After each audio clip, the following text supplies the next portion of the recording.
In a house where warmth had faded, would a child's suffering remain invisible, if not for the gentle eyes of a stranger and his loyal dog?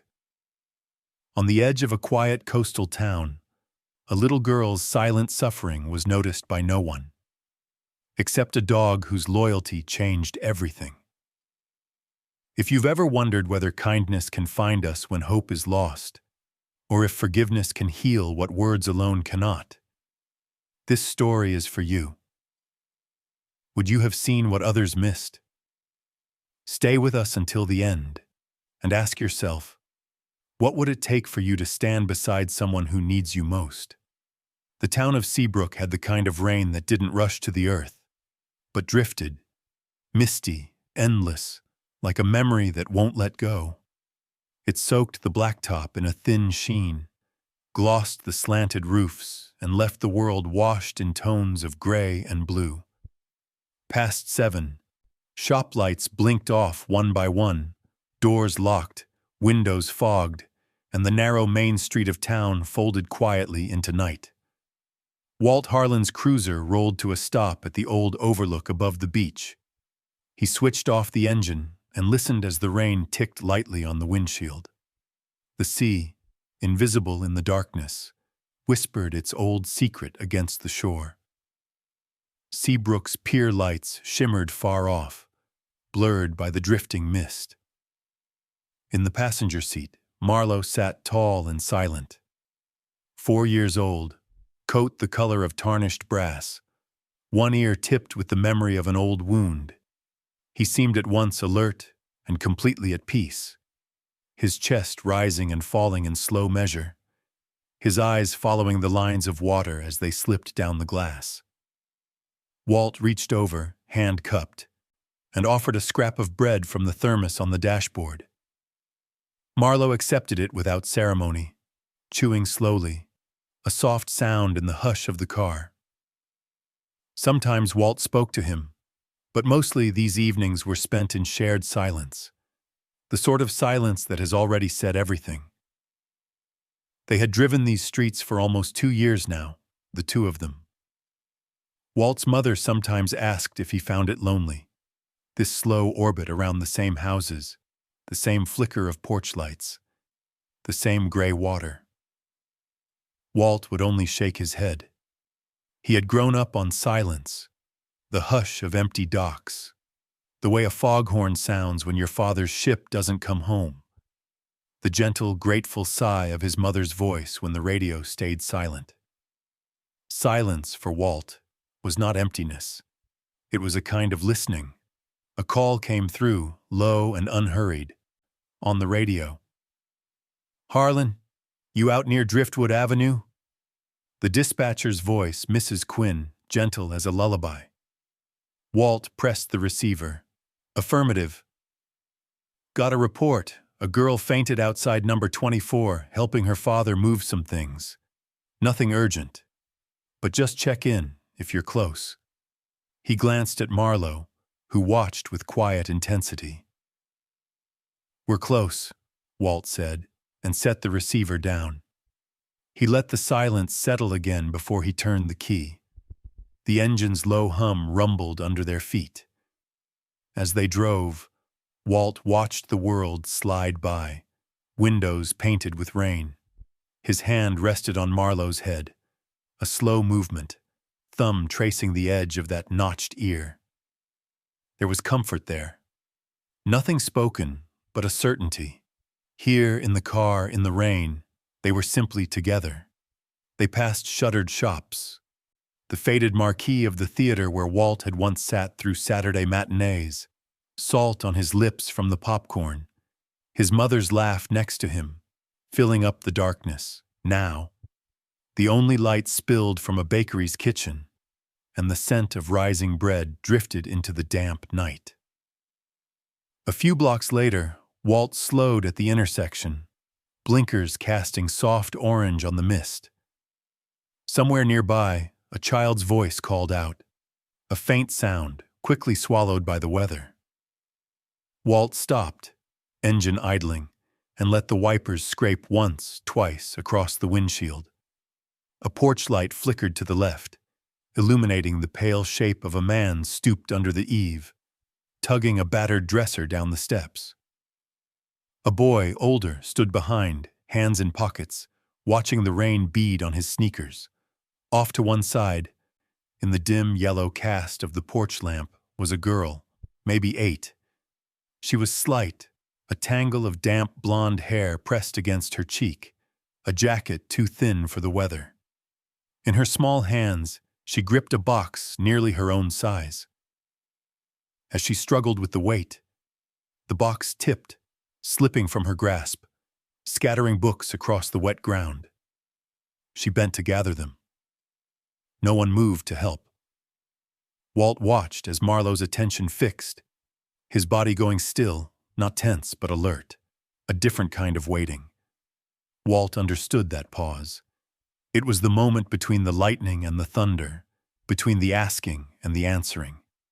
He reached for the umbrella behind the seat, not out of haste but habit, and stepped into the rain. The air was sharp with salt and cold, the kind of night that settles deep in the bones. Walt didn't call out.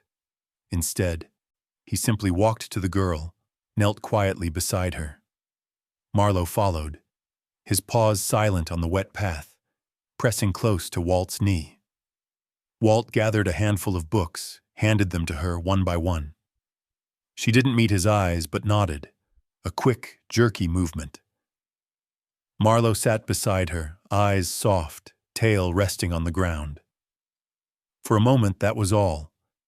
3 figures in the rain, huddled together. The only sound, the hush of water and the distant moan of the sea. The father's voice rang out from the porch, flat and unhurried. "Grace, bring the boxes inside. Don't keep your brother waiting." The boy glanced over, face shaded with impatience, but said nothing. Walt stood, returned the umbrella to the crook of his arm, and nodded to the man. "Just passing by. Thought I'd help." The man gave a small grunt, more inconvenience than gratitude, and turned away. Walt watched as Grace gathered her scattered things, Marlowe walking with her to the steps, pausing at the door. The girl glanced back, just once, at Marlowe. Her hand paused for a heartbeat on his head, then disappeared inside. The porch light flickered once, then steadied. Back in the car, Walt and Marlowe sat a long moment before starting the engine again. Outside, the rain eased to a slow, steady drizzle, blurring the world to watercolor. Walt listened to the breathing beside him, felt the weight of the moment settle into his chest. A weight not of sorrow, but of knowing. Sometimes to be present is enough. Sometimes to be silent is to say everything. The cruiser rolled back onto the street, headlights cutting a careful path through the mist. And as the sea whispered to itself, and the small town of Seabrook folded into sleep, Walt and Marlowe continued their silent circuit, watchful, patient, holding space in the darkness for a world that did not always know how to ask for kindness. The night deepened, and rain beat steadily against the small windows of number 24 Driftwood Avenue. Inside, the house breathed a kind of silence that wasn't peace but resignation. Old radiator pipes clanked now and then, warming only the places closest to their rusted skin.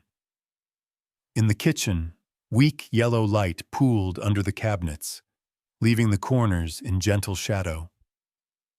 Grace sat on her knees under the table, gathering stray game pieces into a faded tin. Her fingers were numb, sleeves pulled down over thin wrists. Across the linoleum floor, her father's boots thudded in heavy, uneven steps, trailed by the louder sound of her brother's complaints. Both voices muffled, never quite sharp, yet always heavy. "Why do I have to help? It's her mess, not mine. You want privileges? You earn them. Start acting your age." A drawer slammed. The scent of old coffee grounds and onion skins hung in the air. Grace pressed the lid onto the tin. She glanced up. The walls of the kitchen were bare except for a calendar from the hardware store, pages curling at the edges. Above the sink, a pane of glass streamed with rain, distorting the street lamp's pale glow. Shuffled to her feet, cradling the tin to her chest. Her father didn't look up as she passed. Her brother's shoulders blocked the doorway. She hesitated, then slipped sideways through the narrow gap, careful not to brush against him. Down the short hall, boxes sat stacked and sagging. A single bulb burned on the landing, buzzing softly. Grace placed the tin on the stack and wiped her hands on her skirt. Her legs ached, her head felt light, but she said nothing. She had learned to let silence take up the empty spaces. A gust rattled the front door. Someone had left it ajar. Grace stepped into the entryway and pulled it closed. For a moment, she pressed her forehead against the wood, listening to the patter of rain outside, softer, somehow, than the voices inside. She returned to the living room, where toys were scattered across a faded rug. As she bent to collect them, her hand trembled. She paused, closed her eyes, and waited for the trembling to subside. It didn't. Her breath fogged the cold air. Then came a sudden noise, a soft huff, the gentle pad of paws. Marlowe, damp from the misty night, stepped through the open archway. Walt stood just behind him, still in uniform but hat in hand, shoes leaving quiet marks on the mat. "Sorry for the mud," Walt murmured, but his voice was almost lost under the kitchen's clatter. Marlowe moved with the patience of someone who knows how to wait. He approached Grace, lowering his great head until his nose brushed her hand. She startled at first, then let her palm rest on the dog's warm fur. Marlowe's eyes were solemn, gold-brown, reflecting the low light. He seemed to see her, truly see her, in a way that cost nothing, demanded nothing. Grace knelt, her back to the door, and Marlowe curled his body around her in a silent crescent. The world narrowed. Rain at the window, warmth at her side, the faint scent of dog and earth and salt. She let out a long, shivering breath she didn't know she'd been holding. Walt paused by the threshold, watching the small tableau. He did not intrude, did not ask questions or press for answers. Instead, he crouched near the faded couch, hands clasped loosely between his knees. His gaze drifted from Marlowe's patient face to Grace's hunched shoulders. Her father entered, eyes flickering once to Walt, then quickly away. "Dog's got mud on the carpet," he grumbled. Walt nodded, gentle, not defensive. "He's good at finding the cold spots," he said, almost as if to himself. No one replied. The boy, Grace's brother, lingered in the kitchen doorway, arms crossed, foot tapping impatiently. He shot a glare toward the dog and then at Grace, but neither responded. It was Marlowe who shifted first. He pressed his body closer, the tip of his nose bumping Grace's hand. His breath warm and steady. She stroked the fur along his jaw, slow and rhythmic, as if the world had all the time it needed. Her eyes glistened, but no tears fell.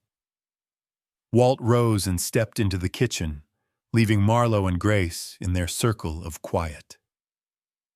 He filled a glass with water, set it gently on the table near Grace, and tore a sheet from the notepad he always kept in his pocket. With careful strokes, he wrote a short line, folded it once, and placed it beside the glass. The father barely looked up. The brother had drifted back to his video game, volume turned low. Only the rain and the low whine of the radiator kept time. Marlowe and Grace remained on the rug, steady as a candle. Time stretched and softened. In that small room, something old and wordless passed between a child and a dog. The promise of comfort, the offer of presence, nothing more, nothing less. As Walt slipped back into the hallway, he cast one last look at the pair. His eyes lingered on Grace's hand, resting in Marlowe's fur. Then on the note on the table, "If you need anything, call me. Walt Harlan." Outside, the rain softened, drifting into fog. Seabrook's lights blurred at the edges, but within the house a small, steadfast brightness remained. Not loud, not bold, just enough to hold back the dark, at least for tonight. Night folded itself around the house, deep and close, with only the rain's whisper and the muffled tick of an old wall clock to mark the passing time.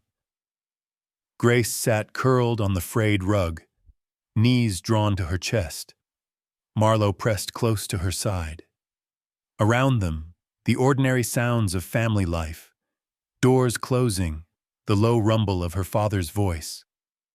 Her brother's careless laughter seemed to drift further away, as if someone had turned down the world's volume. In the small circle of lamplight, Marlowe stretched out, paws crossed, eyes following every subtle movement of the girl beside him. He watched the way her fingers tapped absently at her knee, the way her breath caught and started again. A dog is not troubled by the puzzle of human sadness. He simply knows when it is there. He knows when to be still. Grace, half buried in the weight of her own thoughts, let her hand slip into the warm thatch of fur along Marlowe's neck. There was a hush in her touch, a searching, as if she expected the quietness inside him to speak to the aching inside her. Marlowe shifted closer, nudging her gently with his nose. He did not ask for attention, only offered his presence, solid, unchanging, a silent promise that she would not be alone. Walt stood in the narrow hallway, back against the faded wallpaper. He watched the tableau, the child and the dog, the small island of light they created together. In his pocket, the notepad still carried the impression of his hurried words. But he did not think of the note now. He thought of the way the air changed in a room when hope entered. Never loud, always something felt at the edges. He saw Marlowe lean down, tongue flicking across the red mark on Grace's hand. A scrape not serious, but blooming on pale skin. The dog's gesture was so careful, so measured, that Walt's chest tightened in a way he did not try to explain. Grace looked up, eyes glassy, as if unsure whether to cry or smile. She did neither. Instead, she let the warmth from Marlowe's breath settle over her hand, the sting easing. Across the room, the father spoke again, but his words drifted away, unnoticed, unimportant. The boy had vanished into his own world, face lit by the glow of a screen. Only Marlowe and Grace were real in this moment. The circle of fur and skin and something quieter, harder to name. Walt stepped forward. He did not break the hush, did not startle the child. Instead, he crouched beside Marlowe, one hand moving gently to offer a clean tissue. He did not speak. He let the gesture be the conversation. Grace took the tissue with a small nod, pressing it to the scrape as Marlowe watched, content to have done his part. It would have been easy to fill the silence, with reassurances, with questions, with the nervous talk adults so often mistake for comfort. Walt did none of these things. He simply waited, meeting Grace's eyes when she glanced at him.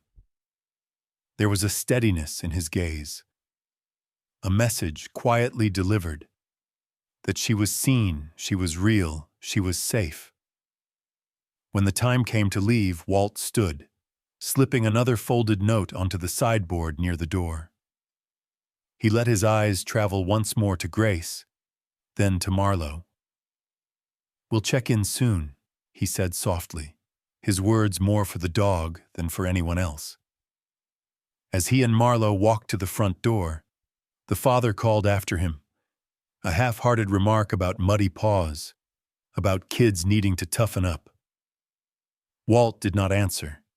He stepped out into the rain, letting the door close gently behind him. Marlowe lingered at the threshold, looking back. Grace met his gaze, her small fingers fluttering in a hesitant wave. The dog's tail thumped once against the frame, quiet approval, before he slipped into the night beside Walt. Back in the car, Walt took a long breath, the kind that fills the chest with cold air and old longing. He sat for a moment, letting the patter of rain drum a soft rhythm against the roof. Marlowe curled in the passenger seat, nose pressed to the window, eyes fixed on the yellow glow of the house they'd left behind. Walt did not drive away at once. He let the engine idle, let the darkness stretch. He thought of all the things left unsaid in that quiet living room. The hunger for comfort, the unspoken questions, the silent bargains children make with loneliness. He thought, too, of Marlowe's patience, the way the dog made room for Grace's hurt without judgment or noise. There are houses, Walt knew, where words do little good, where comfort is something you bring in small ways. A folded note, a clean tissue, a moment of stillness beside a trembling hand. He did not need to save the world tonight. It was enough to be there, to bear witness, to hold a space where healing could begin. As they pulled away, headlights casting brief shadows along the wet street, Walt glanced over at Marlowe. The dog yawned, blinked, then settled in for the drive home, content, it seemed, to have spoken all that needed saying. Inside the house, Grace climbed into bed without a word. She tucked the note under her pillow, the tissue beside it, and closed her eyes to the rain tapping gently at the glass. The memory of Marlowe's presence lingered, a silent warmth that eased the ache just a little as the night closed in. In the hours after Walt and Marlowe left, the house seemed to settle into a hush that was neither rest nor comfort. Grace sat at her window, legs curled beneath her, watching the threads of rain bead and race down the glass. The lamp on her nightstand burned low, throwing more shadow than light. Beyond the pane, the world was muted, the streetlights casting slow halos through the mist. She pressed her forehead gently to the cool glass, listening to the small, private sounds that belong to any old house. Pipes settling, distant footsteps, the hum of the fridge. In another room, her brother's voice rose and fell, muffled by a door and headphones. Her father's presence, even when he was home, seemed far away, lost behind the thin walls and the heavy silence of a grown man's preoccupation. Tonight, though, there was someone else with her, Marlowe. Walt had made the unusual suggestion, almost a question, almost a favor offered to Grace. Not her father. Would Marlowe like to stay a while? Her father shrugged, distracted, never one to say no to an easy answer if it let him get back to his papers and his phone. Grace had nodded shyly. She hadn't known what to expect when Walt unclipped Marlowe's leash and handed it to her, saying quietly, "He'll keep you company. Call if you need me." And so now, Marlowe's sturdy shape lay stretched on the faded blanket at the foot of her bed. The big shepherd's body rose and fell in an easy, steady rhythm. One ear, the one with the small, ragged nick, ticked occasionally toward the night sounds, then settled again. Grace lay her hand on his back, feeling the subtle warmth beneath the thick fur, the simple, living reassurance of him. For a while she watched the rain, tracing the path of each droplet. She listened to the patter and thought about the little things Marlowe had done all evening, the way he had padded from room to room, inspecting the corners, as if to make certain nothing threatened, the way he'd waited just inside the bathroom door while she brushed her teeth, his eyes half closed, patient as time itself. The way he'd nosed her slippers closer when her feet were cold. Not a word spoken, not a command given, just small offerings, silent gestures of belonging. On the dresser sat her schoolwork, a row of books, a card from last year's birthday with its corners curling. Everything in the room seemed smaller at night, except Marlowe.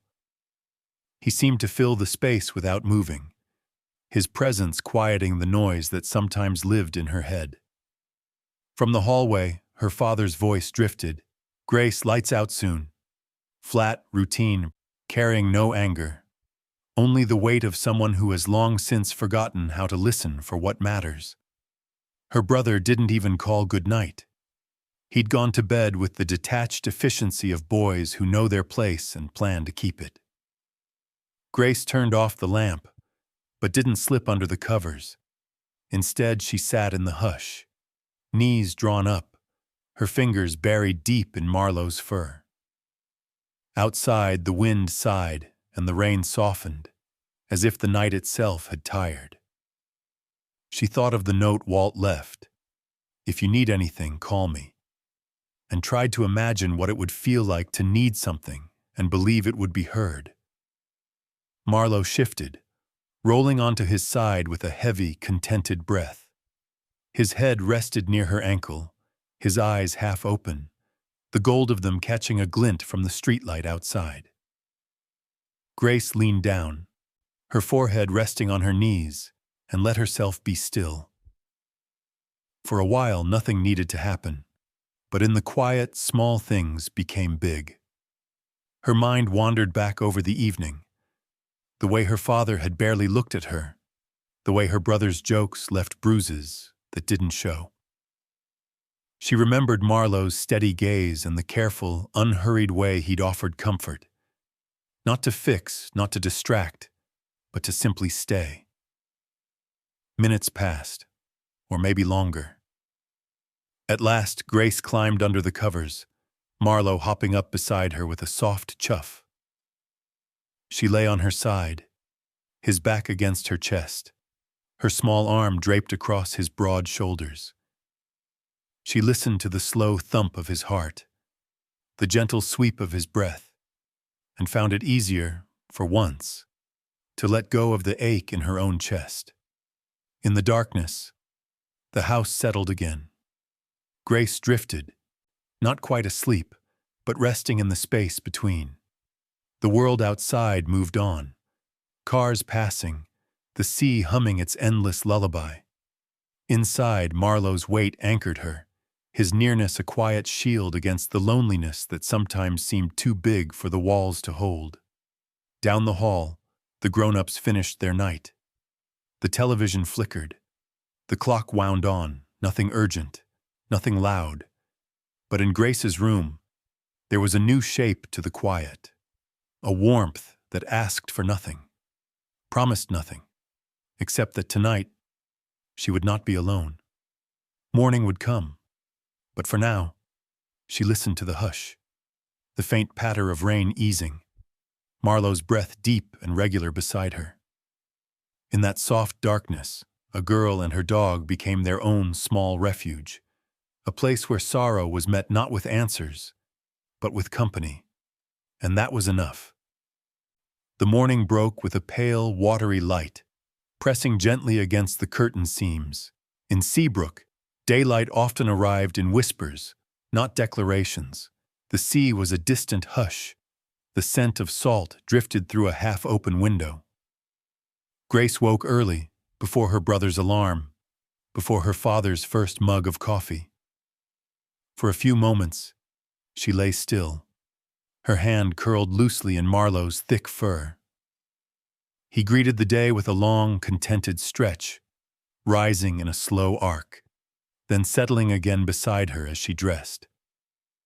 He watched her move around the small room, pulling on a faded sweatshirt, finding socks with mismatched cuffs, never in the way, never demanding, simply present. When she brushed her hair, Marlowe nosed a wayward strand back behind her ear. Grace smiled, quick and small, and pressed her cheek to his head in thanks. Downstairs, the house had not yet filled with the weight of other people's moods. Grace made her own breakfast: bread, butter, a glass of milk, while Marlowe lay quietly under the table, head between his paws. She ate in silence, the kind that tastes less of loneliness, more of privacy. By the time her father appeared, his face unreadable behind the steam of his coffee, her brother was already tugging on cleats for Saturday's soccer. The morning passed in a slow, predictable pattern: tasks to complete, errands to run. The laundry had piled up in the hall, a mountain of damp, tangled clothes. Grace eyed the basket. It seemed bigger than usual, the colors dull and heavy. "Grace, help with the washing. I need it done before we leave," her father said. No anger, just expectation. She nodded, and Marlowe rose with her, tail flicking softly. She filled the old plastic basin, hands red with cold water. Marlowe sat nearby, watching every movement. Each shirt pinned to the line was a small triumph. The air outside was sharper than she expected, the sky close and white. The damp grass pressed cool against her ankles as she hung the first shirts. Halfway through, the basket seemed heavier. The world tilted, just a little, a ripple in her vision. Grace steadied herself, hand on the line, breath short. Marlowe's eyes tracked her carefully. She heard her brother's laughter from the porch. Some private joke, loud and careless. A pair of jeans slipped from her grip, falling into the mud. She bent to retrieve them, the ground rushing up in a slow wave. The basket, unbalanced, began to tip. Marlowe stood at attention, his body taut, ears pricked. Grace tried to right herself, arms full, heart pounding in her chest. The ache in her arms and the cold in her legs merged with a sudden, bright dizziness behind her eyes. She took a step. The world spun, and her knees gave out. It was as if time slowed. The basin crashed, water sloshing onto the grass, socks and shirts scattered. Marlowe lunged, barking, a single sharp sound that cut through the soft morning. His bark was not frantic, but commanding, purposeful. He nudged her gently, then barked again, louder, as if calling for help no one else seemed willing to give. Inside the house, her father frowned at the sound. "What now?" he muttered, annoyance brushing his voice. Her brother glanced up, then away, uninterested. Marlowe ran to the back door, paws thudding, nails skittering on the floor. He barked again, persistent, refusing to be ignored. Grace lay on the wet grass, the cold seeping into her bones, her head ringing faintly, her fingers curled into the mud, unable to find the energy to rise. From the driveway, a car engine rumbled. Steady, familiar.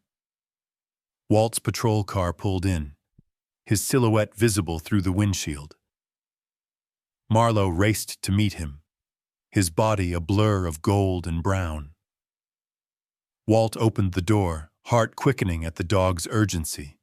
He followed, boots sinking into the damp earth, his eyes searching. He found Grace crumpled beside the upturned basket, cheeks flushed, lips pale. Walt knelt, checked her pulse, his movements calm and gentle. Marlowe stood over them, body shielding her from the sky. The air was thick with the smell of wet grass and laundry soap, a hush falling over the yard. Her father came to the porch, annoyance shifting to something more uncertain. A pause, a frown. He called her name, but it sounded small. Walt did not answer. He lifted Grace carefully, cradling her slight weight as if she might shatter. Her brother watched, hands clenched at his sides, something silent and unsure flickering across his face. Marlowe pressed close, one paw touching the edge of Grace's shoe, as if anchoring her to the earth. Rain began again, soft at first, then more insistent, spattering Walt's shoulders and Grace's hair. No one spoke. Walt's face was set, eyes focused, his voice a low murmur as he reassured the dog. "It's all right, Marlo. I've got her." He carried her toward the car, Marlo pacing beside them. The father followed, but his words caught in his throat, lost in the sound of the engine starting, the hush of the world holding its breath. Inside the patrol car, Grace stirred faintly, Marlo's nose pressed to her arm. Walt drove carefully, one eye on the road, one on the girl and the dog in his care. He said nothing. There was nothing to explain.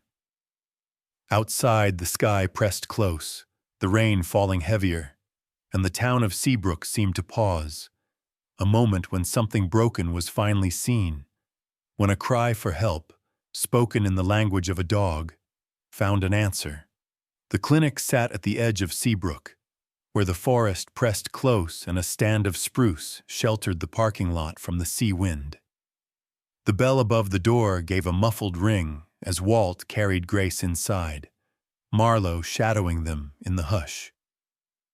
The place was old but tidy, its linoleum floors buffed to a soft shine, the walls painted the faintest green. The waiting room was nearly empty, a stack of battered magazines on the side table, the hum of a heater in the vents, and a faint scent of antiseptic threaded with distant coffee. Walt set Grace down gently on a padded bench, one hand steady at her back. She sat, small and still, shoulders hunched, eyes heavy. Marlo climbed up beside her without hesitation, resting his head in her lap. His tail swept once along the cushion, then went quiet. The nurse, a woman with silver hair pulled into a careful bun, looked up from her paperwork. She took in the scene in a glance. The pale, exhausted child, the silent man in uniform, the dog watching with a gaze that held no questions. She didn't ask for insurance or small talk. Instead, she offered a glass of water, her hands steady as she pressed it into Grace's fingers. "Drink what you can, sweetheart," she said, then turned to Walt. "We'll call Dr. Rowe." The minutes passed slowly, each one marked by the slow drip of rain from the gutters outside and the soft sounds of the clinic. Grace sipped, then stopped, the cup trembling a little in her grasp. Marlo did not move, only adjusted his weight so her hand would fall more easily onto his head. Walt waited in silence, his presence as solid as the floor beneath them. He sat on the arm of the bench, eyes scanning the posters on the wall. How to recognize dehydration, when to call for help. Dr. Rowe arrived, coat buttoned, spectacles low on his nose, kindness drawn in the lines around his mouth. He spoke softly, kneeling so his gaze was level with Grace's.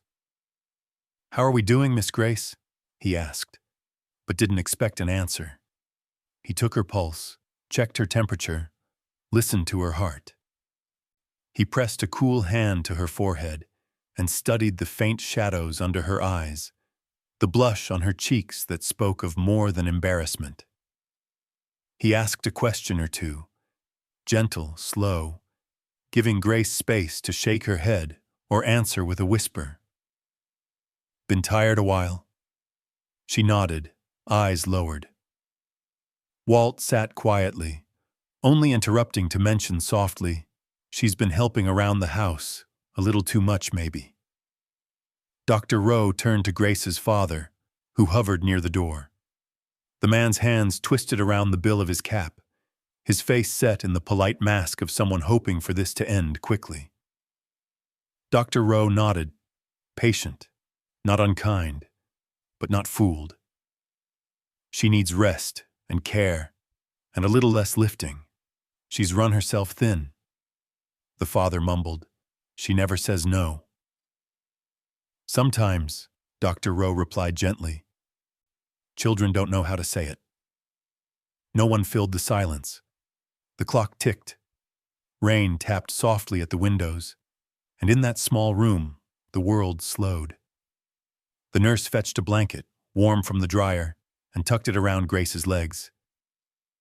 Marlowe nudged closer, nose pressed to her knee, a low rumble of contentment in his chest. The father looked away. Walt leaned forward, voice low. "Grace, would you like to come stay with me and Marlowe for a bit? Just until you're back on your feet?" Grace looked up, searching his eyes for anything hidden. She found only patience and something that felt like safety. She nodded, almost imperceptibly, and Marlowe's tail flicked once as if he understood. No fanfare, no argument. The decision settled like the quiet after a storm. The nurse handed Grace a cup of warm broth. She sipped, her breath deepening. Her father started to protest, but Walt shook his head, soft but resolute. "Just for a little while, she'll be fine." There was nothing left to say. The father retreated to the window, watching the cars slide by, his posture slack, all the old certainty leaking from his frame. The hours stretched. Dr. Rowe checked Grace again, murmured to the nurse, left a note for Walt. Walt waited, never impatient, hands folded in his lap. Marlowe never left Grace's side. When she dozed, he watched her sleep, his great head rising and falling with every slow, steady breath. Later, as the sky dimmed toward evening, Walt helped Grace into her coat. The nurse placed a hand on her shoulder, gentle, encouraging, the way mothers do without thinking. Dr. Rowe pressed a small bottle of vitamins into Walt's hand, nodding with silent trust. Outside, the rain was still falling, but more gently now, the world washed clean and new. Walt opened the cruiser's back door, spreading a blanket across the seat. Grace climbed in, Marlowe following, settling so her head could rest on his back. Walt closed the door softly, stood a moment under the eaves, eyes closed against the rain. He did not look back at the clinic. He did not look at Grace's father, who lingered by the door, uncertainty carved into his face. Walt only looked ahead, the path slick but sure, the road home winding through the dark, silent woods. In the back seat, Grace's hand curled into Marlowe's fur. She watched the headlights carve yellow ribbons in the wet black, listened to the hum of the engine, the comfort of a heart steady and near. For the first time in a long while, she felt herself drifting towards sleep, not from exhaustion, but from the simple trust that someone, somewhere, had made space for her. And as the car rolled slowly through Seabrook, beneath trees heavy with rain and the hush of night, the world seemed to hold its breath. A girl, a dog, and a quiet man. Nothing extraordinary, only the slow, silent beginning of care. Walt's house stood a few streets from the sea, an old cottage with salt-worn shingles and a porch crowded with pots of winter pansies. The yard was small but neat, edged by a fence that had grown soft with age. As he opened the door, warmth spilled into the dusk. Baking bread, faint coffee, and the whisper of a radio playing something old and gentle. Inside, Grace stepped softly onto the braided rug, Marlowe beside her, tail wagging a careful, measured beat. The place was smaller than her own house, but filled with an order that felt safe. Boots by the door, books stacked beside a deep chair, a patchwork quilt folded over the backrest.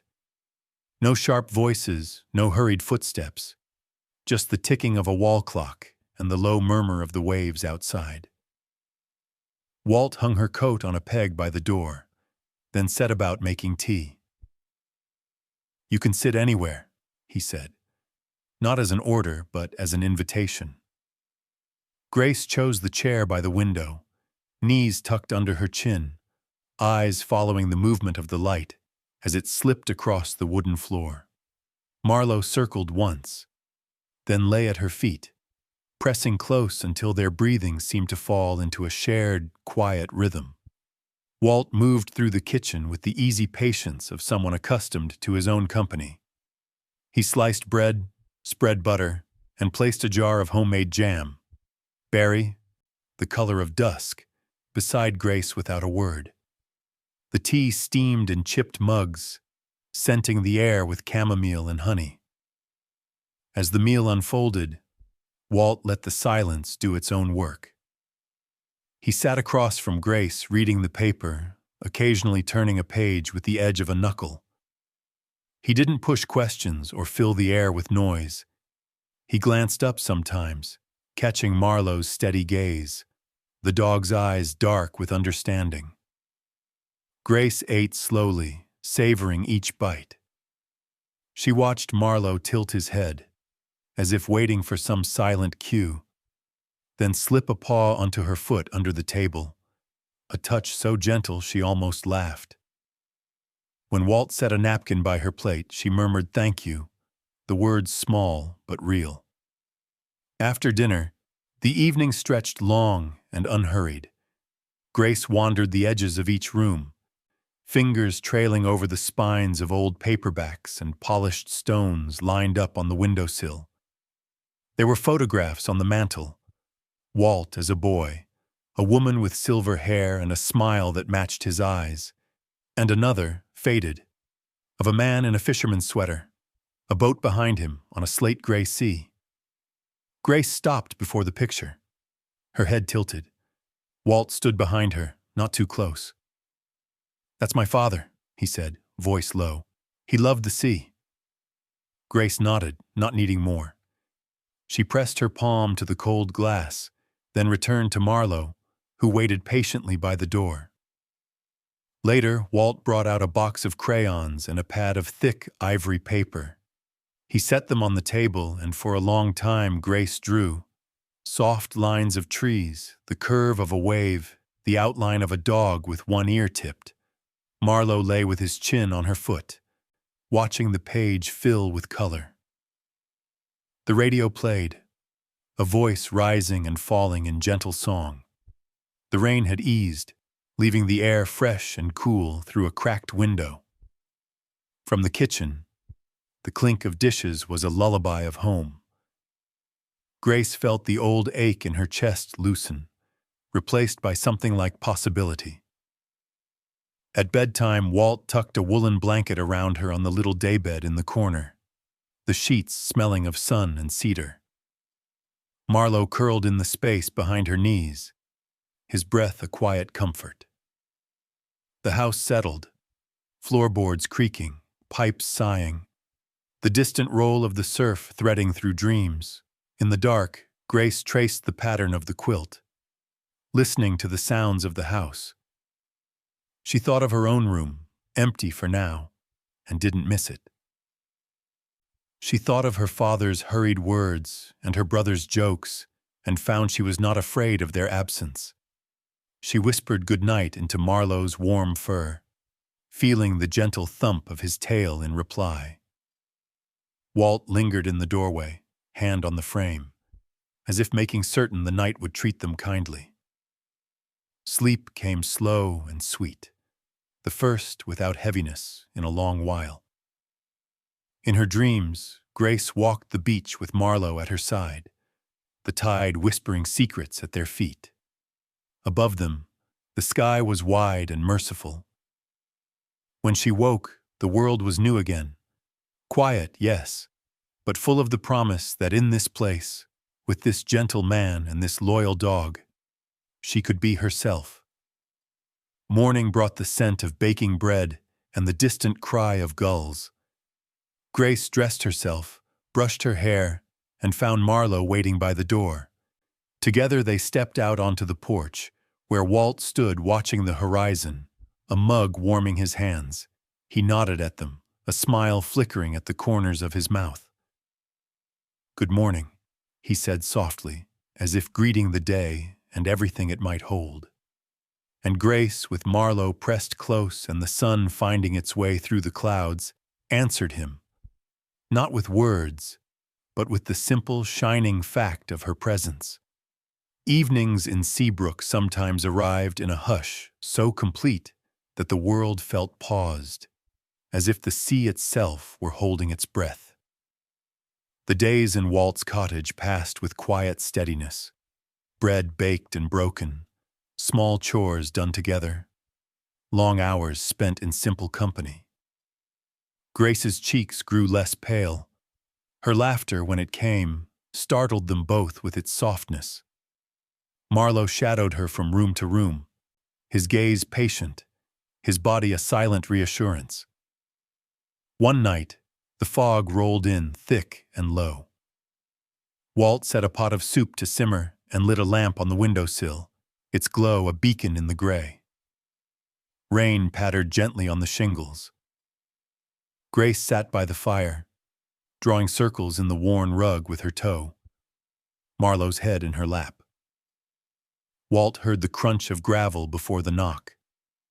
He opened the door to find Grace's father standing awkwardly on the porch, hat in hand, shoulders rounded. The man's eyes, always sharp with tiredness, seemed duller now, clouded by something heavier than anger. For a moment no one spoke. The fog carried the scent of pine, the distant crash of the tide. Walt stepped aside, not as invitation but as acknowledgement. Some things, sooner or later, must be faced. Inside, the soup's warmth filled the small space. Grace looked up, still and uncertain, hands poised over Marlowe's ears. Her father stood in the doorway, gaze skimming the walls, the bread cooling on the counter, the neatness of this borrowed home. He did not sit. Walt offered him a mug of tea. The man accepted it in silence, wrapping both hands around the cup as if it might anchor him. For a time the three sat together. The man at the table, Walt by the stove, Grace in the firelight. Marlowe placed himself between the child and her father, not with hostility, but with the natural certainty of a dog who knows his role. He pressed close to Grace, ears flicking back, breath steady. It was a quiet warning, or perhaps only a gentle reminder. There would be no more harm here. Walt served soup and bread, the routine giving shape to the awkwardness. Grace's father ate slowly, head bowed. He watched his daughter without speaking, his features drawn and strange in the flicker of the lamp. The conversation, such as it was, happened in small offerings. Walt asked if the mill was busy. The man replied, voice flat. He spoke of the storm last week, the old maple down by the store. He did not mention Grace. She watched him, unsure, one hand knotted in Marlowe's fur. Eventually, Walt brought out a pot of honey for the bread, set it at the center of the table, and then, with the same quiet directness he'd always shown, asked Grace's father if he'd like to stay for supper. The man hesitated, then nodded.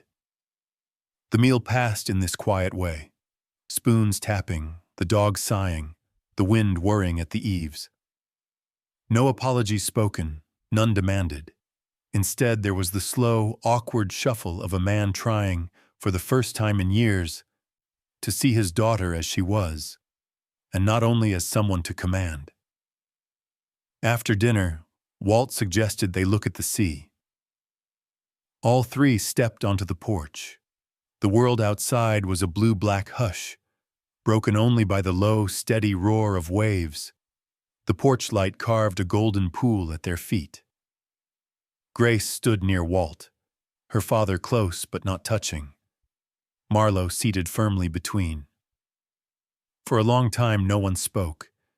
The night was thick with everything unsaid. Grace glanced sideways at her father. His face, in profile, was unfamiliar in the lamplight. Tired, older than she remembered, his hands trembling slightly as he tucked them into his pockets. He looked at her, then at Marlowe, then passed them both into the dark. In the space between, forgiveness began, not in words, but in the way a man stayed, the way a child didn't move away, the way a dog did not leave his post. Walt leaned on the railing, silent as always. He understood that healing was not a matter of confession or explanation. Some wounds closed slowly, with patience and the gentlest of pressures.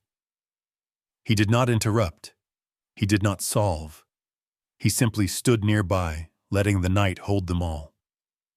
As the wind carried salt and rain through the boards, Grace felt her father's hand, heavy, uncertain, land softly on her shoulder.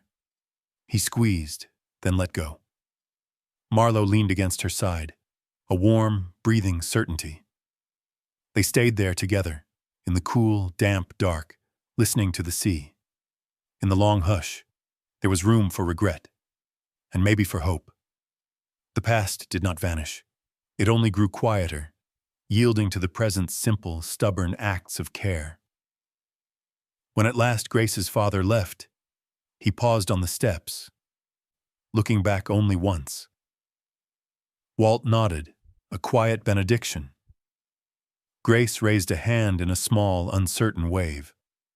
Marlowe watched the man go, then pressed his nose to Grace's palm. There were no grand gestures, no speeches, only the slow, difficult business of mending what could be mended. Inside, Walt banked the fire. Grace climbed into bed, and Marlowe curled close. Outside, the night settled in, gentle and absolute, and the sea kept its patient watch. In the weeks that followed, the rhythm of Seabrook changed, almost imperceptibly, like the slow shift of tide or the first green of spring beneath thawed earth. Grace returned home, but the shape of home had altered. The rooms were the same, the old worn carpets, the faded curtains, the small window where the rain still traced silver veins, but the silences inside grew softer. Her father was no longer always behind his paper or his phone. He rose earlier, made coffee that was too strong, and stood by the window longer than before, watching the world brighten. He did not apologize. Grace never heard the words. But some mornings, when she came down the stairs, she found her breakfast ready on the table, a cup of cocoa steaming beside her plate. Her brother watched these changes with wary eyes, arms crossed as if bracing for some old storm. At first, he muttered jokes under his breath, tried to tease Grace as before, but his voice lacked its old sharpness. When Marlowe visited, trotting in with Walt on rainy afternoons, the boy let the dog nudge his hand, even threw a ball across the linoleum when no one else was looking. Grace and her father learned each other again, not through talk, but through the slow accumulation of kindness.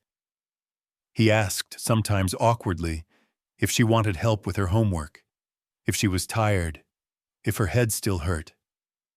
He let her choose the music for dinner and listened, even when he didn't understand the song. There were stumbles, a harsh word snapped out of old habit, a slammed door when patience ran thin.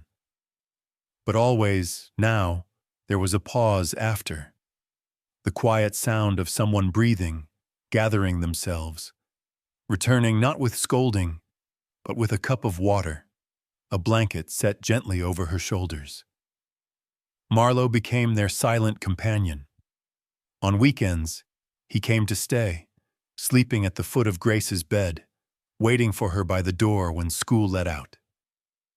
He greeted her father with a wag of his tail, no grudge held. Sometimes, when tension crept back into the house, Marlowe would plant himself firmly in the middle of the kitchen, eyes tracking both father and daughter, reminding them with his steady presence of the world's softer possibilities. Walt visited too, his knock quiet, his words few.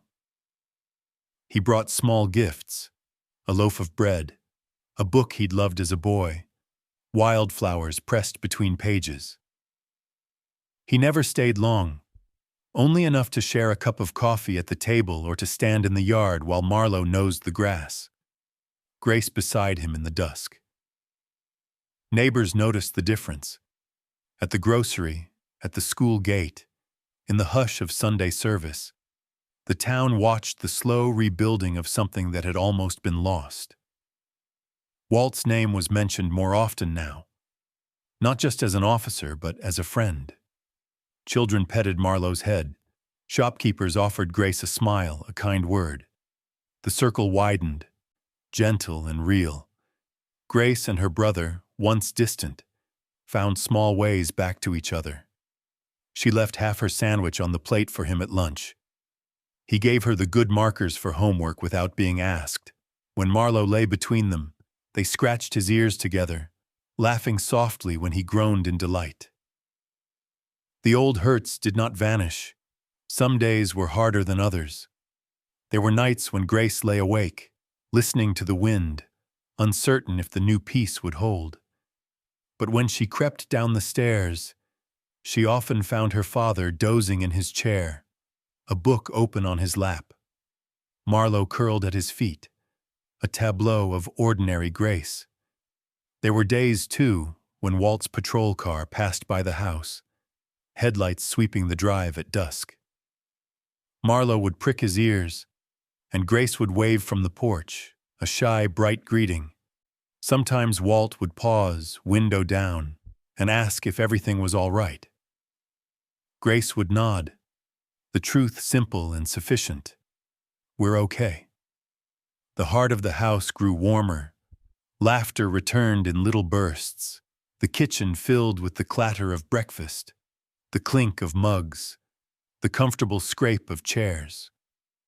Grace found herself humming as she set the table, her father joining in, off-key but willing. Even her brother, watching from the doorway, could not hide his smile. On those rare golden evenings when the rain paused and the sun shone through, Walt, Marlowe, and the family gathered outside, the smell of earth fresh and alive. They sat on the steps, watching the sky burn down to gold.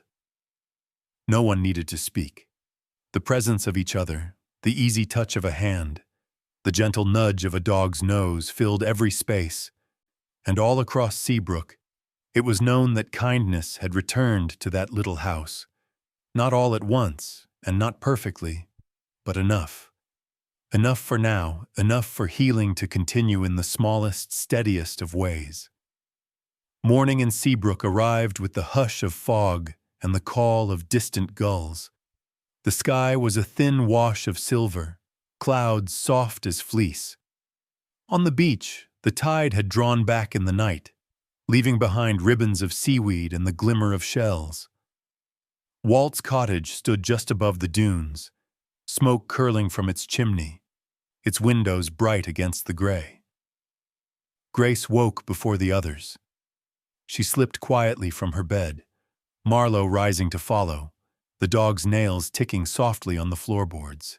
She dressed by the little window, drawing her sweater close, and crept through the sleeping house. Walt was already at the kitchen table, mug in hand, lost in the half-light. He nodded as she entered, not surprised. Some mornings belonged to the silent ones. Outside, the air was brisk, but not biting, the promise of sun hidden just beyond the clouds. Walt took his coat from the hook, tossed a scarf around his neck, and together they stepped out onto the porch, Marlowe at their heels. The yard was wet and shining, grass pressed flat by the night's rain. They crossed the quiet street to the shore, boots crunching on gravel, the world still and new. Grace breathed deeply, filling her chest with the cold, salt air. Marlowe ran ahead, his golden coat catching what little light there was. He bounded along the water's edge, nose to the sand, tail high, a dog at home in the world, nothing asked, nothing needed, only this moment.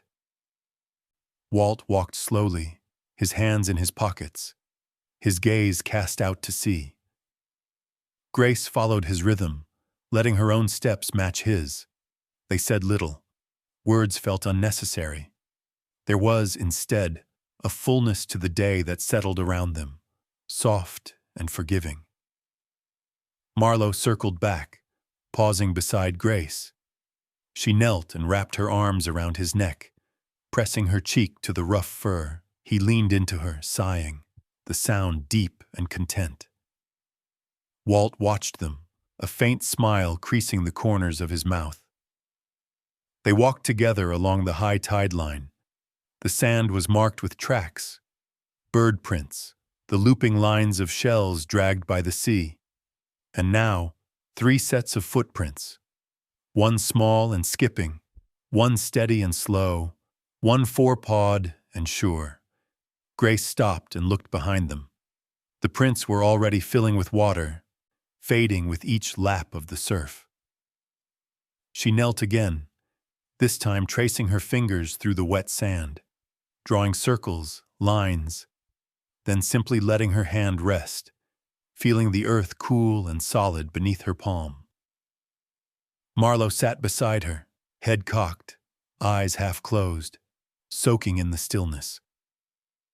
Walt found a flat rock and sat, watching the sky shift from gray to the faintest blue. He thought of his father's stories, the ones about weather and waiting, about how sometimes the best things came quietly, with patience, without thunder or fanfare. He thought of the long months behind them, the worry, the slow healing, the careful making of trust. Grace wandered back to him, settling at his side. Marlowe lay at their feet, chin resting on his paws, his breath in time with the hush of waves. Walt put his arm around Grace's shoulders, light but steady. Together they watched the day arrive. After a while, Grace stood. She brushed sand from her knees, turned to Marlowe, and smiled. There was a new brightness in her face, soft, almost shy, but strong in its quiet way. She ran a little ahead, Marlowe leaping to follow, the two of them leaving new prints in the untouched sand. Walt lingered, watching them. The ache of old losses softened inside him, replaced by something deeper than gratitude, something closer to peace. He rose and followed, his steps careful, measured, the tide cool at his boots. At the edge of the water, Grace turned.